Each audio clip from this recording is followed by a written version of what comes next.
બધા અલગ અલગ રૂપે દર્શન કરવા આવ્યા હતા, પણ મહાદેવજી સમાધિમાં લાગી ગયા હતા, એ દર્શન કરવા નહોતા આવ્યા. પાર્વતી માતાએ કીધું આ જપ તપ હવે પૂરા કરો, બ્રજમાં બહુ સમાધિનું મહત્વ નથી, પ્રભુ જાગો. આ 3 મહિના થઈ ગયા, તમે દર્શન કરવા નથી ગયા. આજે ભગવાન શિવજી દર્શન કરવા આવ્યા. દર્શન કરવા માટે ભગવાન નગરમાં જોગી આવ્યો. બહુ સુંદર એક પદ પણ બન્યું છે, નગરમાં આજે ભગવાન જોગી બની આવ્યા અને ભિક્ષ ભંડારી બની હાથમાં જોડી દીધી અને માથા પર સુંદર પાઘડી કરી, ત્રિપુંડ ધારણ કર્યું, ગળામાં માળા ધારણ કરી, હાથમાં ભિક્ષા દેહનો ચિમટો લીધો અને ભિક્ષા માંગવા માટે ફરતા ફરતા ફરતા જોગી રાજ મહાદેવ આજે યશોદાના ઘર પાસે પહોંચ્યા. ઘરની બહાર ઉભાર્યા, ભવતુ ભિક્ષામ દેહી એવું બોલ્યા. મૈયા ભિક્ષા દે. તો યશોદાજી દોડતા દોડતા બહાર આવ્યા અને હાથમાં લોટનો વાડકો લઈને આવ્યા. લ્યો મહારાજ, ભિક્ષામાં લોટ.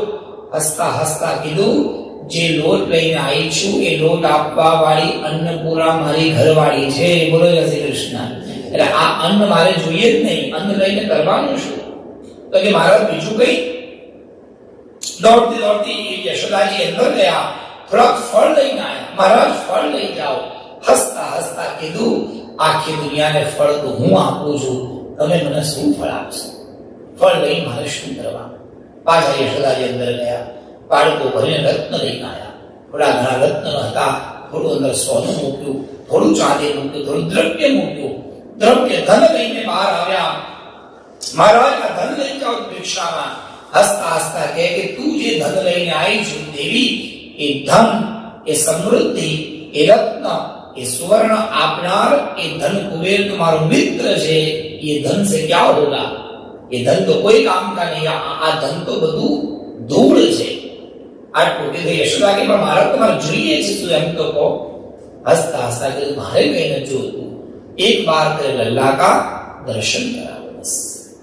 યશોદા કે મારે એ વાત ના કરશે. અત્યાર સુધી કોઈ ઘરમાંથી આવે મારા છોકરાને કઈ થાય છે. જો પહેલા કરી ઉઠનાઈ થી ઉઠાઈ ગઈ, ત્યાર પછી ગુનાવરતા ગાડું ઉડી નાખ્યું, ભગવાન હવામાં લઈ ગયો, પછી શક્તિસુર આવ્યો. એટલે મહેરબાની કરી મારા દીકરા ને તો હું તો કોઈને દેખાડ્યું જ નથી અને કોઈને ઘરમાં આવવા નથી દેતી. માંગવો હોય તો બીજું કઈ માંગો. મારી બધી ખબર કે દરેક માને એક ચિંતા હોય, મારા છોકરા નજર ના લાગે. બોલો જય શ્રી કૃષ્ણ.